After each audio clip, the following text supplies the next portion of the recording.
So what's good with it, Black Goose TV family? I got some interesting news for y'all today. If y'all remember correctly, there's been a little saga going on. Who gets the winner of the Anthony Joshua Ruiz 2 fight, right? We talked about it. Waters called out the Anthony Joshua versus Ruiz winner.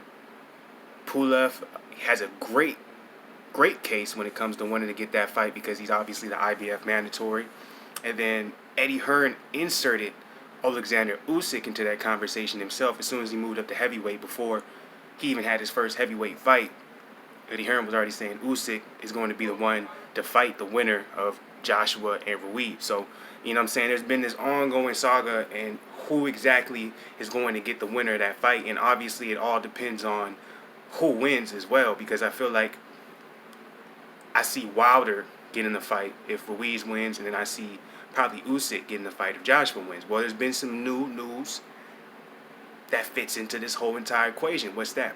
Pulev versus Adam Kownacki. That's right. Kubrat Pulev versus Adam Kownacki is in the works for February 22nd, early next year. So what does this mean? Now, this doesn't necessarily mean that Pulev is out of the race for the Ruiz-Joshua winner, because you got to think about it. This happened in December, so obviously, you know what I'm saying, it does depend how the fight goes, but for the most part, I don't see either one of those guys, you know, whether Ruiz wins, whether Joshua wins, having a quick enough turnaround to fight early next year. Most likely they wouldn't fight again probably until the summer, which that gives Pulev or Adam Kownacki enough time to recover from their fight and possibly still get the winner of that match. What am I saying? Okay?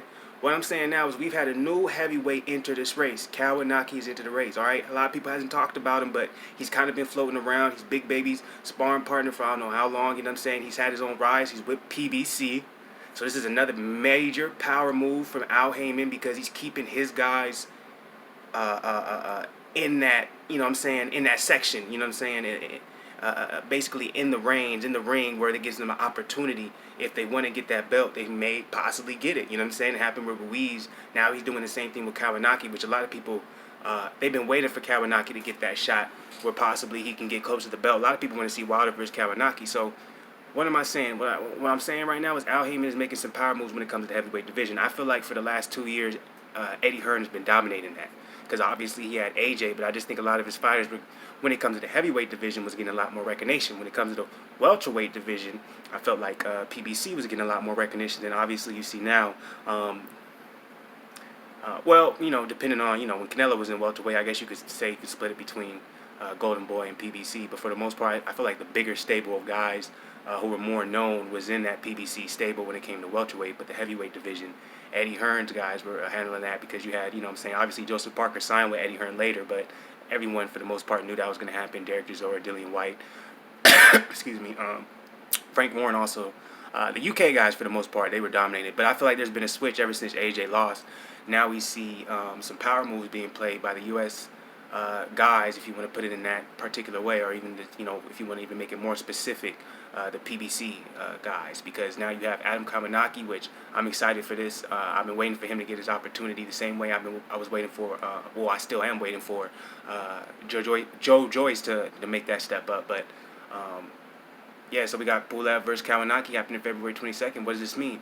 To me personally, I think this means that if we see Pulev beat Kownacki, there's no way you can deny him getting that IBF strap.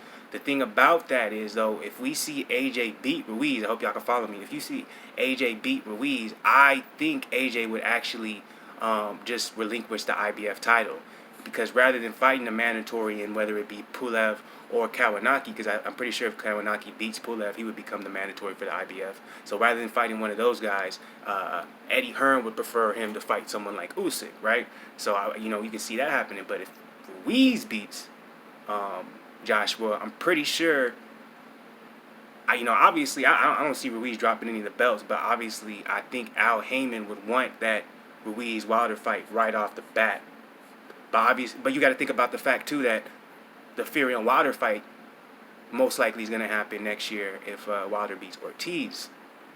So that means there won't be a dancing partner for Ruiz around that, well, February area, unless he holds off until about summer, which he doesn't have to fight. I just said I think it's a quick turnaround for unless it goes amazing, unless he gets like a first, second round KO, I think it would be a quick turnaround for him to fight early next year rather than wait until maybe towards the summer when you have some of the more notable names in the heavyweight division open like a Wilder. But so many different possibilities when it goes to that.